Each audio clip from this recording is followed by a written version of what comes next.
Por favor, abran sus Biblias nuevamente ahora en el libro de Lucas, Lucas capítulo 2.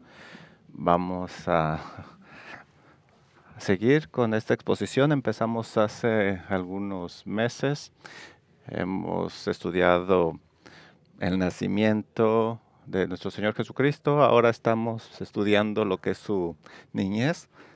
Y estábamos en esta sección la última vez, los versículos del 39 al 40.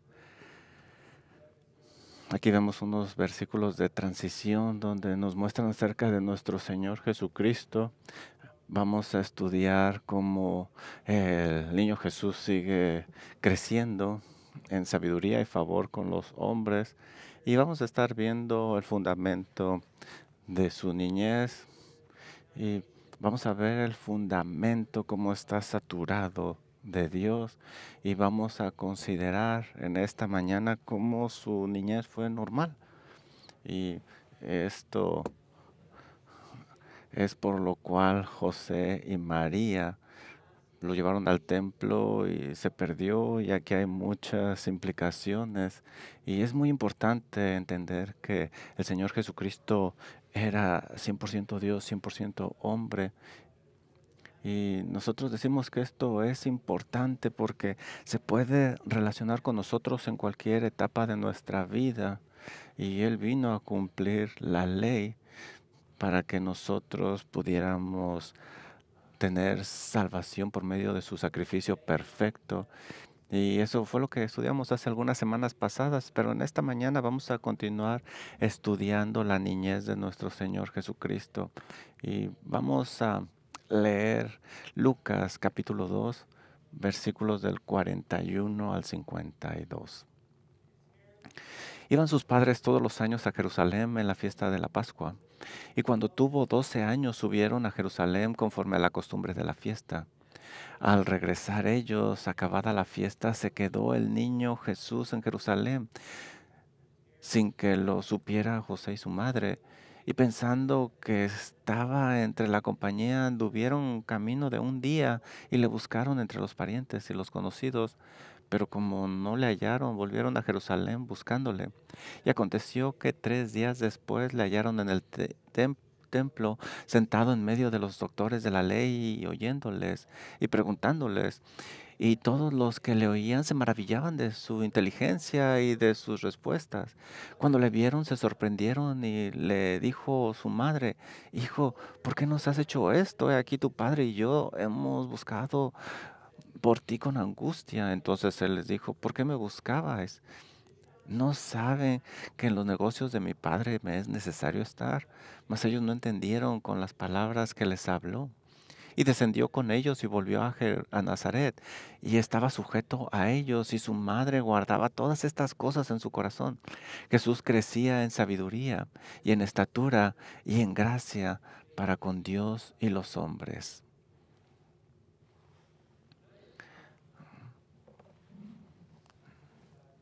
Aquí vemos cómo se enfatiza la humanidad del Señor Jesucristo, y también vemos la divinidad del Señor Jesucristo. Lucas, más que cualquier escritor de los evangelios, enfatiza la humanidad de Jesús. A medida que avanzamos en Lucas, veremos cómo Jesús fue un hombre. Vamos a apreciar que tiene hambre después de 40 días en el desierto. También se cansó. Leemos en Lucas capítulo 8, en esa tormenta. También él sintió compasión por una viuda en Lucas capítulo 7. También él lloró sobre Jerusalén, esta parte emocional de nuestro Señor Jesucristo. También lo apreciamos ahí en Lucas 19, y hay mucho más. A Lucas le encanta mostrarnos la humanidad del Señor Jesucristo.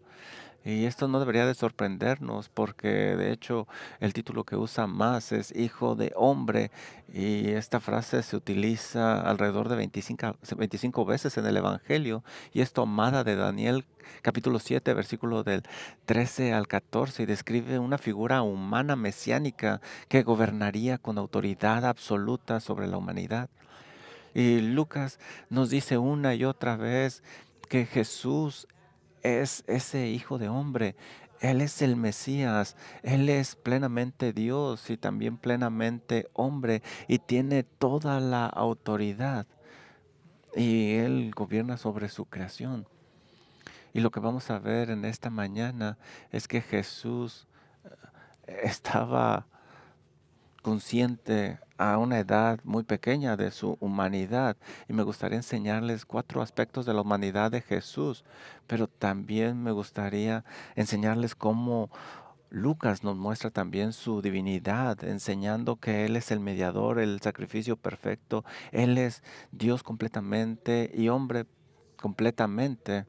Y vamos a ir a través de los versículos 41 y 45 y vamos a ver la experiencia de Jesús al viajar de Nazaret a Jerusalén. Y luego vamos a entender al Señor Jesucristo en los versículos 46 y 47 ahí en el templo y las prioridades que Él tenía. Y nos dice que tenía una prioridad principal. Yo debo de estar en la casa de mi Padre, dijo. Y finalmente vamos a ver cómo la prioridad que tenía Jesús y cómo avanzaba creciendo. Y estos son los 4 puntos que vamos a estudiar acerca de nuestro Señor Jesucristo. Y vamos a comenzar con la experiencia de Jesús en los versículos del 41 al 45. Nos dice que iban sus padres todos los años a Jerusalén. Cada año iban y para celebrar la Pascua, y esto estaba de acuerdo a la costumbre de la fiesta. Y José y María ya estudiamos que a ellos les gustaba obedecer la palabra de Dios. Y Deuteronomio 16 nos habla de lo que se debía de hacer. Dice así: 3 veces cada año aparecerá todo varón tuyo delante de Jehová tu Dios en el lugar que él escogiere, en la fiesta solemne de los panes sin levadura, y en la fiesta solemne de las semanas, y en la fiesta solemne de los tabernáculos, y ninguno se presentará delante de Jehová con las manos vacías, cada uno con la ofrenda en su mano. Aquí en el versículo 41 se nos dice que los padres, de acuerdo con la ley que acabamos de leer, iban a Jerusalén cada año para celebrar la Pascua. Ahora, este no era un viaje sencillo, acuérdate dónde vivían. Nosotros, cuando estudiamos su nacimiento, ese viaje de Nazaret a Jerusalén era largo, 112 kilómetros, y lo más seguro es que lo caminaban. Nosotros podemos tomar un carro en nuestros días, pero en aquella época era un viaje de 3 o 5 días caminando. ¿Cómo habría sido ese viaje? Los historiadores nos dicen que primero ellos viajaban en una caravana, y eso es obvio, el texto nos lo dice. Y José y María nos explican aquí lo que está sucediendo, pero a veces no se hacía una caravana como en nuestros días, sino que viajaban en grupos, siempre viajaban en grupos grandes. Y como muchos iban a Jerusalén, pueden imaginarse a muchos amigos, muchos familiares caminando en la carretera, y esto era necesario porque había ladrones, cuestiones de seguridad, viajaban juntos hasta Jerusalén. Y tenemos aquí que ellos tenían protección, compañerismo. ¿Y qué hacían ellos? Bueno, pues ellos se detenían, comían, porque el viaje era de varios días, comían cosas que no se echaran a perder, frutas secas, pan, cosas que ellos mismos hacían y que no se descompusieran en el camino. Pueden imaginarse al Señor Jesucristo ah, poniendo sus casas de campaña con su familia.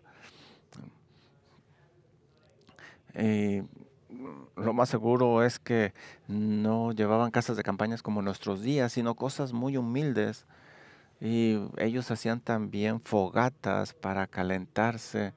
Y seguramente hacían una fogata y la gente se ponía alrededor. Así es como se veía el viaje en aquella época cuando iban a Jerusalén. Había muchos burros, también animales que llevaban al sacrificio. Había familiares, amigos y muchos cantos. Y de acuerdo a la tradición se nos dice que cantaban los salmos de ascenso y mientras ellos iban viajando hacia el templo cantaban. Y yo creo que es increíble saber que el Señor Jesucristo cantaba. Ve conmigo por favor al Salmo 121 y te voy a leer algunas líneas de este salmo que cantaban y por favor piensa mientras lo leemos cómo sería para el Señor Jesucristo el cumplimiento de estos salmos que cantaban. Él es el Cordero de Dios sacrificial que iba a Jerusalén cuando tenía alrededor de 12 años y quizás alguien en el grupo se dio cuenta después que en estos viajes iba el sacrificio con ellos, el Señor Jesucristo. Salmo 121, 1. Los salmos de ascensión son del 120 al 134, pero seleccioné algunos. Salmo 121, alzaré mis ojos a los montes. ¿De dónde vendrá mi socorro? Mi socorro viene de Jehová que hizo los cielos y la tierra. No dará tu pie al resbaladero, ni se dormirá el que te guarda. He aquí, no se adormecerá ni dormirá el que guarda a Israel. Jehová es tu guardador. Versículo 7, Jehová te guardará de todo mal, Él te guardará tu alma, Jehová guardará tu salida y tu entrada desde ahora y para siempre. Ve conmigo al Salmo 127, versículo 1. Imagínate la gente cantando esto. Si Jehová no edificare la casa, en vano trabajan los que la edifican. Si Jehová no guardare la ciudad, en vano vela la guardia. Por lo versículo 3, he aquí, herencia de Jehová son los hijos, cosa de estima el fruto del vientre. Como saetas en manos del valiente, así son los hijos sabidos en la juventud. Bienaventurado el hombre que llenó su aljafa de ellos. Salmo 128, 1, bienaventurado todo aquel que teme a Jehová, que anda en sus caminos. Cuando comiere el trabajo de tus manos, bienaventurado serás y te irá bien. Tu mujer será como vid que lleva fruto a los lados de tu casa, tus hijos como plantas de olivo alrededor de tu mesa. He aquí que así será bendecido el hombre que teme a Jehová. Bendígate Jehová desde Sión, y vea el bien de Jerusalén todos los días de tu vida, y veas a los hijos de tus hijos, paz sea sobre Israel. Aquí se animan los unos a los otros a meditar y cantar estas verdades. Lo más seguro es que aquí caminaban y obviamente no tenían teléfonos, no tenían nada de cosas como en nuestros días. Ellos leían estos salmos o se los memorizaban y ellos cantaban y llegaban a la conclusión de que esto es verdad. Que bienaventurado es el hombre que teme a Jehová. Bienaventurado el hombre que llena su aljaba de hijos. Y era un tiempo hermoso de compañerismo. Y luego, considerando el Salmo 131, de lo profundo, oh Jehová, a ti clamo, Señor, oye mi voz, estén atentos tus oídos a la voz de mi súplica. Salmo 131:3, oh Israel, espera en Jehová. Salmo 133:1, mirad cuán bueno y cuán delicioso es habitar los hermanos juntos en armonía. Aquí habla de esta unidad, la bendición de la verdadera unidad. Salmo 134:1, mirad, bendecir a Jehová vosotros todos los siervos de Jehová, los que en la casa de Jehová estáis por las noches, alzad vuestras manos al santuario y bendecir a Jehová, desde Sión te bendiga Jehová. Y mientras viajaban, cantaban juntos y alababan al Señor. Salmo 122 nos dice que hay que orar por la paz de Jerusalén. Podemos imaginar a José y a María caminando, imaginándose el cumplimiento de estos salmos. Nosotros, cuando viajamos en nuestros carros, quizás no nos lo sabemos de memoria, pero sería bueno escucharlos, cantarlos. Te animo a que lo hagas para que reflexiones con tu familia mientras estás viajando, manejando. Recuerda lo que dice Deuteronomio 6. Hay que hablar la palabra de Dios en todo momento. Y así es como viajaban ellos, era la tradición. Y me encanta pensar en esto cuando tú viajas con tu familia, a lo mejor a la casa de la abuela, y hay cosas que los niños les gusta platicar durante el camino y ver alrededor. Estoy seguro que mientras ellos caminaban veían el monte de Sión y veían y pensaban en el Salmo 125:1, los que confían en Jehová son como el monte de Sión, que no se mueve, sino que permanece para siempre.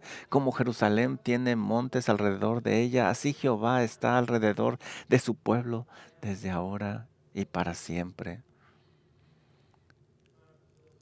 Ese tiempo estaba lleno de alabanza y así entraban a la ciudad. Al entrar, todo ese olor, todo ese sonido y ahí ver todos esos animales del sacrificio.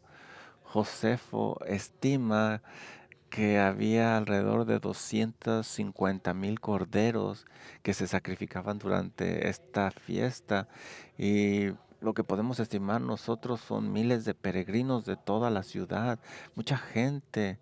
También ahí había soldados romanos que habían estado dispersos por toda la ciudad para evitar problemas o levantamientos.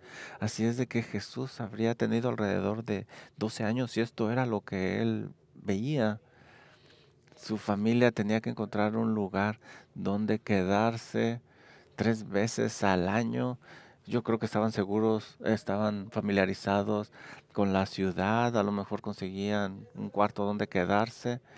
Y algún tiempo antes del día 14 de Nisan, ellos habrían conseguido un cordero para sacrificarlo o habían traído el suyo. Se inspeccionaba el cordero y José, como la cabeza de familia, habría llevado el cordero al templo para ser sacrificado. Jesús a los 12 pudo haber observado esto de cerca y aprendiendo y quizás ayudando de alguna manera. Y luego la familia regresaba donde se quedaba para comer, para asar el cordero, y ponían estas hierbas amargas para recordar al pueblo la amargura de la esclavitud, y el pan sin levadura para recordarles su apresurada salida de Egipto, la noche en que Dios los libertó. Todo esto lo encontramos en Éxodo capítulo 12, versículo 8. Y en aquella noche comerán la carne asada al fuego y con panes sin levadura y hierbas amargas la comerán. Todo esto lo hacían de acuerdo a la palabra de Dios. Al día siguiente comenzaba la fiesta de los panes sin levadura. Ese día no se trabajaba, así que las calles habrían estado mucho más tranquilas. Esto era el sábado, había un día de reflexión, y los 5 días restantes la familia habría tenido libertad para explorar los mercados, ir al templo, escuchar la palabra de Dios, explica por los rabinos. Esto es una idea de lo que sucedía en esos días, ahí en la fiesta de los panes sin levadura. ¿Y qué es lo que hacían? Luego empacaban y regresaban 70 millas hasta Nazaret. Este era un compromiso de 2 semanas, y tú puedes saber que José y María eran pobres y esto costaba. Y ellos, cuando tú ibas, no trabajabas. Esto significaba que durante el año José tenía que trabajar y tenía que ahorrar para hacer estos viajes, para que pudiera cumplir los requerimientos de la ley. Él quería hacer lo que Dios le había mandado y ese era su deseo. Mm. Y esto es lo que hacían cada año. Eso lo leemos en el versículo 41, pero en el versículo 42 nosotros vemos que el Señor Jesús tenía 12 años. Esto es importante. Esta era la edad importante porque Era a esta edad que un niño se convertía en un hijo de la ley, recibiendo toda la responsabilidad. Así como se consideraba Jesús como un adulto en esta edad, es niño en muchas áreas. Así es de que el versículo 43 introduce el problema del texto. Jesús, Jesús se ha desaparecido. No se puede encontrar. Y de hecho, algunos a lo mejor se levantaron y empezaron a buscarlo desesperado. Mientras ellos regresaban, era tiempo de regresar, ya están con todo el grupo, terminan todo, pero el niño Jesús no está, se quedó en Jerusalén, pero sus padres no lo sabían. Él se suponía que debería estar en la caravana. Esta es una distancia larga y después empiezan a buscarlo entre sus familiares, conocidos, pero no lo pueden encontrar. Y ahora el Señor tiene 12 años y Él tiene la edad donde puede separarse. Ya no requiere tanta supervisión y esto es algo complicado para algunos padres. Algunos de ustedes, si no ven a sus hijos por unos minutos, saben que algo terrible pasó. Pero aquí tú puedes preguntar por tus hijos y los vas a encontrar fácilmente. Cuando tienen esa edad, ya no se observaban tan de cerca. Y eso es lo que está sucediendo. Y ellos lo buscaron entre conocidos. Si tú vas a Walmart, no tengo nada contra Walmart, pero tienes ahí un niño de 11 o 12 años, si se pierde es difícil encontrarlo y da miedo, pero aquí en la iglesia, aquí hay gente en la que confías. Esa era la situación y resulta que el Señor Jesús era obediente. Él tiene que estar donde debería de estar. Confiaban en Él. Así es de que podemos nosotros aquí suponer algo. ¿Dónde podemos encontrarlo? María y José no encontraban a su hijo y pueden imaginarse el miedo que tenían, cómo estaban ansiosos, cómo le buscaban, no encontraban a Jesús, no sabían dónde estaba. Él debería de haber estado con ellos en el grupo o con algunos familiares, pero ellos no buscaron luego por él, pero pensaban que iba a regresar, pero no lo encontraron. Y es hasta el final de la noche que se dan cuenta que no está en el grupo, que él debería de estar en Jerusalén, entre cientos de personas.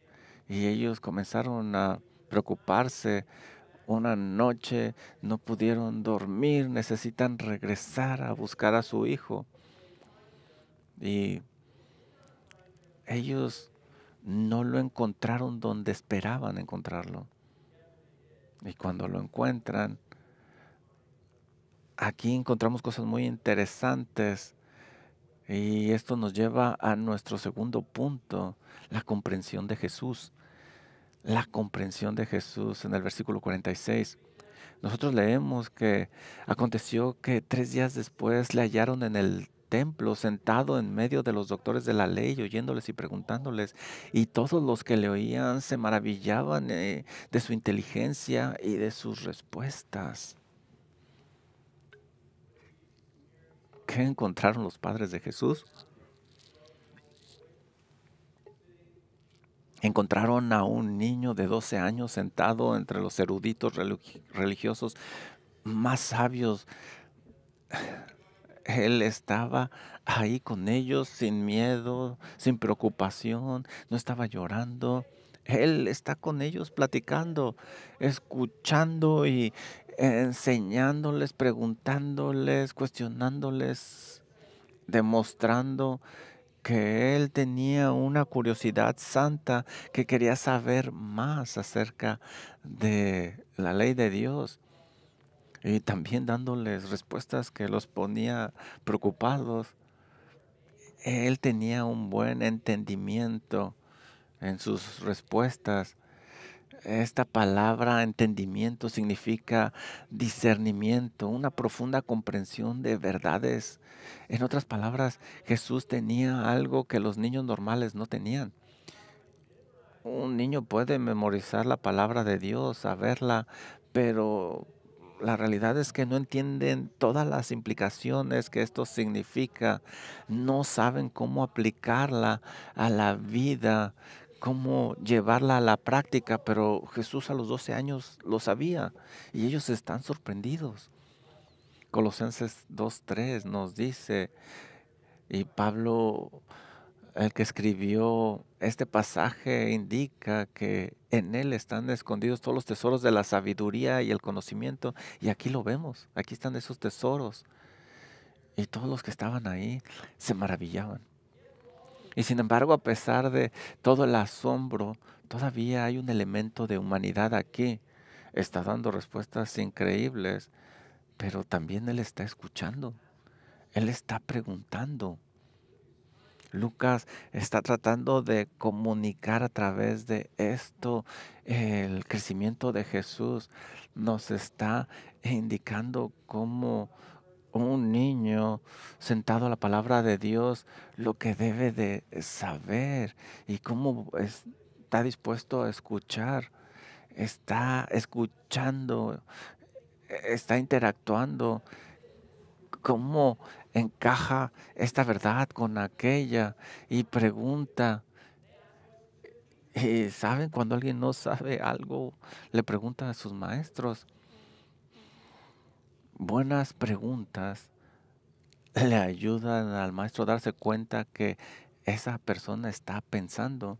Y precisamente es lo que está sucediendo aquí con el Señor Jesús. Y cuando no sabe alguien la respuesta, estoy ocupado, después te doy la respuesta. Pero es bueno preguntar. A veces como adultos pensamos que no necesitamos esas preguntas. Pero nosotros no tenemos el conocimiento perfecto de la palabra de Dios. Nosotros debemos de preguntar. Mientras nosotros estudiamos, mientras nos preparamos, debemos de hacer preguntas ahí en el texto. No preguntas dudosas, dudando, pero preguntas que nos ayuden como el hijo le pregunta al padre para saber más. Yo quiero saber más, conocer más acerca del Señor. Y el Señor Jesús nos dejó este ejemplo para nosotros. En su humanidad, Él está demostrando un camino para nosotros. Encuentra maestros fieles que te ayuden a responder esas preguntas que tú tienes del texto. Jesús no era un oidor pasivo, sino activo. Proverbios 4:7 dice, sabiduría ante todo, adquiere sabiduría. Y esto es lo que estamos viendo en el Señor Jesús. Y Él nos está dando un buen ejemplo. Una cosa más que podemos ver aquí es que Jesús aprendió bajo condiciones e instrucciones imperfectas. Sus padres, aunque eran fieles, no eran infalibles. Lucas 2:50 dice que más ellos no entendieron las palabras que les habló. Ellos no tenían un entendimiento perfecto. Y luego los maestros en el templo eran conocedores de la ley, pero no eran perfectos. Y por supuesto la evidencia de ello vendría más tarde cuando muchos se opondrían a él. Así es de que Jesús tuvo padres imperfectos, rabinos imperfectos en un mundo imperfecto. Y sin embargo el Señor Jesucristo crecía en sabiduría. Todavía se sometía a sus padres. La excusa a veces es, si yo tuviera mejores padres, mejores maestros, entonces me sometería. Pero las circunstancias no es el punto es el corazón que uno tiene. Jesús nos muestra aquí que no hay excusa. Este es el segundo aspecto de la humanidad de Jesús, el entendimiento de Jesús. Y el tercer punto es la prioridad de Jesús. Vamos a ver en el versículo 48. Cuando le vieron, se sorprendieron. Él le dijo a su madre: hijo, ¿por qué nos has hecho así? He aquí tu padre y yo te hemos buscado con angustia. Entonces les dijo: ¿por qué me buscabais? ¿No sabéis, no sabéis que en los negocios de mi padre me es necesario estar? Me gusta esta traducción que dice: debo de estar en la casa de mi padre. Casa implica aquí, algunas versiones usan negocios de mi padre, pero a mí me gusta la versión que dice con mi padre, en la casa, con él. Ellos no entendieron las palabras que les decía. El versículo 51 dice que regresaron y que su mamá atesoraba todas estas cosas en su corazón. Estas palabras dichas por el Señor Jesucristo son las primeras que se registran. El Señor Jesucristo le gusta preguntar. La primera pregunta es: ¿por qué me están buscando? Y eso asume que ellos deberían de saber dónde estaba. Es una forma de decirles: ustedes deberían de saber, deberían de pensarlo mejor. Y luego la otra pregunta: ¿no sabéis que en los negocios de mi padre me es necesario estar?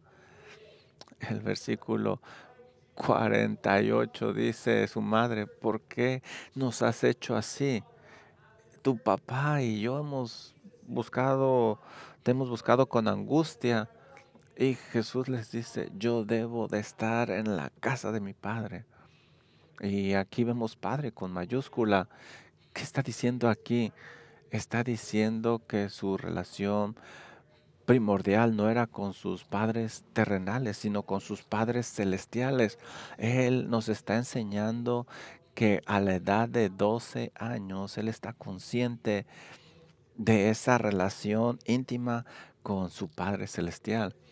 Debes de entender que aquí dice: voy con mi Padre. Aquí está hablando de una relación. ¿Qué está diciendo el Señor Jesucristo? Que yo soy el Hijo de Dios. A los 12 años, yo soy el Hijo de Dios. Yo soy Dios en carne. Este niño de 12 años sabe que Él es Dios. El comentarista David Gooding escribe esto: en todo el extenso registro bíblico, ni siquiera Moisés, quien construyó el tabernáculo, ni David, quien anhelaba construir el templo, ni Salomón, quien realmente lo construyó, ni ningún profeta, rey o plebeyo, ni siquiera el más exaltado de ellos se había referido jamás al tabernáculo o al templo como la casa de mi Padre. Y Jesús lo hizo. ¿Por qué? Porque Jesús era el Hijo de Dios. ¿Por qué Lucas incluye esta historia? Porque esto se quedó en la mente de María. Y creo que una de las razones por las cuales se quedó en su mente es que al principio no lo entendía. ¿Qué quieres decir? ¿Qué respuesta es esa? Nosotros estábamos preocupados por ti. A lo mejor ellos esperaban que Jesús dijera: me dejaron, no sabía que se fueron, yo me quedé dormido. Pero la respuesta que él dio: ustedes deberían de saber dónde estaba yo. Pero María lo atesoró en su corazón, y más tarde se le prendió el foco a María y entendió esas palabras y se dio cuenta quién era Él.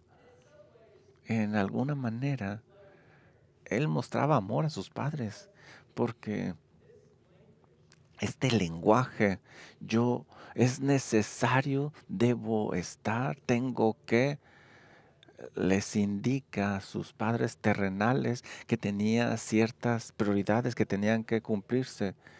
Y ellos deberían de comprenderlos como papá y mamá. Y este es el tema a través de el libro de Lucas. Es necesario, por ejemplo, Lucas 4:43, es necesario que también a otras ciudades anuncie el evangelio. Lucas 9:22, es necesario que el Hijo del Hombre padezca muchas cosas y sea desechado. Lucas 19:5, cuando Jesús llegó a aquel lugar, mirando hacia arriba, le vio y le dijo: Zaqueo, date prisa, desciende, porque hoy es necesario que pose en tu casa. Lucas 22:37, porque os digo que es necesario que se cumpla todavía en mí aquello que está escrito. Jesús tenía prioridades extremas, claras, que se le habían dado de su Padre. Lucas 2:49, me es necesario estar en la casa de mi Padre. La mejor manera de entender a Jesús es cuando vemos que Él vino a morir, a salvar lo que se había perdido. Él tenía prioridades en mente que le van a ayudar a cumplir su misión de la mejor manera posible. Y nuevamente, este es el ejemplo. Todas las cosas que tú haces durante el día son cosas que debes de hacer o porque las tienes que hacer. La clave aquí es que son estas cosas en tu vida. ¿Cuáles son las prioridades que te mueven en la vida? ¿Te das cuenta de las prioridades de Jesús? Sus prioridades venían de Dios. Tú y yo tenemos que tener prioridades que se nos dan de parte de Dios. Las prioridades de Dios deben de ser nuestras prioridades y eso es lo que debe de manejar nuestra vida. Yo me es necesario estar en la casa de mi Padre. Esta es una prioridad que tiene el primer lugar. Esto es lo que Él modela, eso es lo que Él le impulsa. Tú vas a ver, por ejemplo, en Lucas 10:38, ahí con Marta, Él entra, si tú recuerdas, aquí tenemos dos mujeres, Marta y María. Marta está sirviendo, distraída con toda la preparación, y tiene esta María escuchando a los pies del Señor Jesucristo. Y luego Marta dice: hey, Señor, ¿no te preocupa que mi hermana no me ayuda para preparar todo? Ella tenía prioridades y pensó que eran buenas, pero Jesús le dice: te estás preocupando por muchas cosas que no son prioridad. Hay solo una cosa, una prioridad es necesaria y María la ha escogido, la cual no le será quitada. Solo una cosa es necesaria, sola una cosa es prioridad, y es sentarse a los pies del Señor Jesucristo. Y aquí vemos al Señor Jesucristo a la edad de 12 años indicando cuál es la prioridad: amar y estar a los pies de Dios. Le dijo a sus padres: ¿por qué me están buscando? ¿No saben que debo de estar en la casa de mi Padre? Ellos no entendieron, pero después se les prendió el foco y comprendieron estas palabras, que Él era Dios. Y después leemos esto. Lucas está yendo de su divinidad a su humanidad, divinidad a humanidad. El Señor Jesucristo está perdido en su humanidad, pero Él declara que es el Hijo de Dios en su divinidad y ahora en su humanidad. Versículo 49. ¿Por qué me buscaban? ¿No sabían que debo estar en la casa de mi Padre? Y ahora leemos nosotros que regresan después de estos versículos y ahora se somete a ellos, a la autoridad de sus padres. Aquí vemos a su humanidad, la humanidad del Señor Jesucristo, aun cuando Él sabía que era Dios en su divinidad. Y María atesoraba todas estas cosas en su corazón. Y lo más seguro es que por esto tenemos esta historia aquí. Y aquí vemos un aspecto más de su humanidad, solo un versículo más. El crecimiento de Jesús. Versículo 52, y Jesús crecía en sabiduría y en estatura y en gracia para con Dios y los hombres. Versículos del 39 al 40 abarcan los primeros 12 años de la vida de Jesús. Los versículos del 41 al 51 describen un incidente importante en la vida de Jesús cuando tenía 12 años. Y ahora en los versículos del 52 en adelante tenemos este versículo que resume el crecimiento que tuvo lugar en la vida de Jesús desde los 12 años hasta que comenzó su ministerio, aproximadamente a los 30 años. Jesús creció en sabiduría, creció mentalmente y luego creció en estatura. Implica aquí que también estaba creciendo físicamente como tú o como yo, y luego en gracia para con Dios, crecía espiritualmente y finalmente para con los hombres, es decir, creció socialmente. Y yo creo que Lucas nos da esto para decirnos que Jesús a la edad de 30 años está listo para el ministerio que se le dio. Él es un modelo de crecimiento. Su crecimiento mental lo capacitó para enseñar con autoridad y participar en los debates con los líderes religiosos de su época. Su crecimiento físico le permitió soportar los rigores de su ministerio, lo que iba a enfrentar. Y continuó creciendo en favor con Dios, lo que significa que su conocimiento y comprensión de la palabra continuó creciendo. Y también con los hombres, lo que probablemente indica su capacidad de conectarse con la gente también al estar creciendo. Y nunca dejó de crecer y se relacionaba con otros y buscaba agradar a Dios siempre. En todas estas cosas Jesús es nuestro ejemplo perfecto. Él es el Dios hombre. Como resultado de ese crecimiento murió en la cruz del Calvario como el sacrificio perfecto. Y como el sacrificio perfecto, después resucitó y se sentó a la diestra de Dios como nuestro mediador perfecto hasta el día que el Padre ha fijado para su regreso a esta tierra. Y cuando Él regrese, va a acabar con Satanás, con el pecado, y va a establecer su reino. ¿Para quiénes? Para aquellos que confiesen que Cristo es el Señor. Él es Señor. Todos aquellos que doblen su rodilla delante de Él, el Señor les promete que va a regresar y los salvará.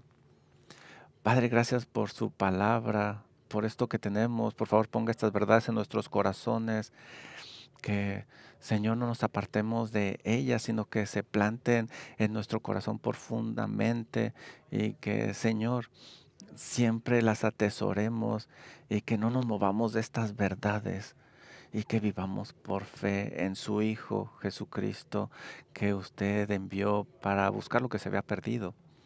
Confesamos, Señor, que estábamos perdidos, pero ahora somos encontrados por su misericordia. Gracias, Padre, oramos en el nombre de su Hijo Jesucristo. Amén.